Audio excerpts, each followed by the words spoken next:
គុំថ្មីមកកាន់ channel ខ្ញុំបាទថ្ងៃនេះខ្ញុំនឹងបង្ហាញពាក់ព័ន្ធនឹងការ review ពី channel អូខេតោះឥឡូវយើងមាន channel នេះមួយដើម្បីធ្វើការ review តើ channel នេះរៀបចំត្រឹមត្រូវឬមិនត្រឹមត្រូវឥឡូវយើងមើលទាំងអស់គ្នាគ្រាន់ចេញមកមានថា copyright strike warning មួយណាគាត់ធ្លាប់មាន copyright អញ្ចឹងប៉ុន្តែឥឡូវនឹងអត់មានទេផុតបាត់ហើយអូខេតាំងពីថ្ងៃទី6 January អូខេអត់អីទេហើយបើសិននេះមានកន្លែងនេះមួយទៀតដើម្បី alert នៅ copyright អូខេអញ្ចឹងឥឡូវយើងមើលទៅអត់អីទេ channel គាត់បើខាងមុខនេះណាហើយយើងចូលទៅកាន់វីដេអូយើងមើលវីដេអូគាត់អូខេនេះគឺវីដេអូរបស់គាត់បាទអូខេហើយយើងអាចមើលកន្លែងនេះបានបើសិនជាយើងអាចណាយើងមើល filter copyright claim អូខេអញ្ចឹងគាត់មាន copyright claim រហូតដល់2ណាអូខេ copyright claim 2តែម្ដងអញ្ចឹងកន្លែងនេះយើងត្រូវតែធ្វើការផ្លាស់ប្ដូរនៅ copyright ធ្វើការផ្លាស់ប្ដូរ play ណានេះកន្លែងនេះអញ្ចឹងគាត់ជាប់ពីកតុយនេះវីដេអូតែម្ដងណាពី22រហូតដល់49នេះអូខេជាប់បន្តិចនេះអូខេឥឡូវយើងធ្វើការផ្ដាច់នៅ copyright ត្រង់តែចុចកន្លែងនេះទៅ trim out អូខេហើយចុច continue តែម្ដងអូខេ trim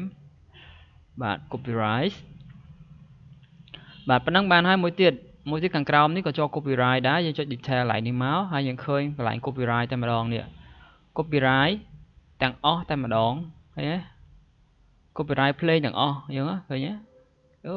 នេះពីដើមដល់ចប់អញ្ចឹងវីដេអូនេះត្រូវតែគឺខ្លះបដូរ play ឥឡូវសម្រាប់លើម្ចាស់ដើមណាម្ចាស់ដើមគេចង់បានយ៉ាងម៉េចក៏អញ្ចឹងទៅនេះកន្លែងផ្លាស់ប្ដូរ play ឬក៏ mode play ណាបើសិនជា mode play មួយកន្លែងនេះអូខេតោះឥឡូវយើងទៅមើលកន្លែងខាងក្នុងម្ដងទៀតជាមួយនឹងនេះ channel setting ណាពេលយើងជាប់អញ្ចឹងយើងទៅមើលតើមាន strike ឬមិន strike អូខេ status and feature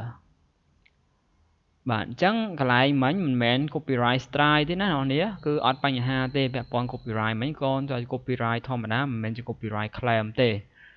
ហើយក៏មិនមែនជា copyright strike ដែរអញ្ចឹងអត់អីទេ channel ហ្នឹងវីដេអូហ្នឹងមិនបាច់ផ្លាស់ប្ដូរក៏បានដែរប៉ុន្តែយល់ល្អសូមធ្វើការផ្លាស់ប្ដូរឬក៏ mode សលេងចោលឬក៏លុបវីដេអូនេះចោលក៏បានប៉ុន្តែអត់អីទេខ្ញុំនេះប្រាប់ទេវាមិនមែនជា copyright strike ទេប៉ុន្តែគ្រាន់តែវីដេអូហ្នឹងអត់អាចបើករត់លុយបានទេថ្ងៃក្រោយណាលើវីដេអូនេះតែមួយទេអាវីដេអូផ្សេងទៀតអត់អីទេបាទអញ្ចឹងយើងមើលនាទីវីដេអូហើយយើងម៉ោងយើងចិត្តគ្រប់ហើយ subscribe នៅម៉ោងខ្វះច្រើនអូខេបាទអញ្ចឹងយើងមើលវីដេអូបន្តទៀតជាមួយនឹងការរៀបចំយើងចូលទៅកាន់ channel setting យើងមើល channel កន្លែង advanced setting អូខេត្រូវ branding អូខេ default upload public អូខេបាទនេះ language ហ្នឹងខុសកន្លែងនេះបន្តិចណាខុសកន្លែង language អញ្ចឹងដាក់អង់គ្លេសមកអូខេហើយនេះដាក់ថា category people and blog មកខ្ញុំមិនដឹងថាធ្វើអីទេវីដេអូហ្នឹង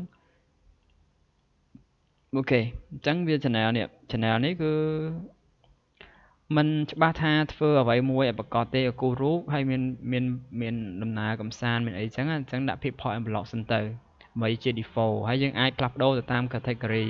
ឧទាហរណ៍ថានេះគឺជាលក្ខណៈមួយដំណើរកំសាន្តអញ្ចឹងយើងអាចដូរដំណើរកំសាន្តទៅជា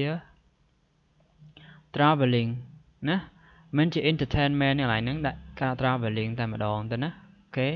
traveling ការដំណើរកំសាន្តហើយ language សូមជ្រើសរើសជាភាសាអង់គ្លេសណា English អូខេបាទប៉ុណ្ណឹងអញ្ចឹងកែយ៉ាងដូចគ្នាណាដើម្បីធ្វើការផ្លាស់ប្ដូរនៅ channel យើងឲ្យតាមក្រិតក្រមមកវិញដូរម្ដងមួយទាំងអស់តែម្ដងណាអរគុណគំថានឹងដូរបានធ្វើម្ដងមួយណាអូខេបាយបាយគាត់ advice ប៉ុណ្ណឹង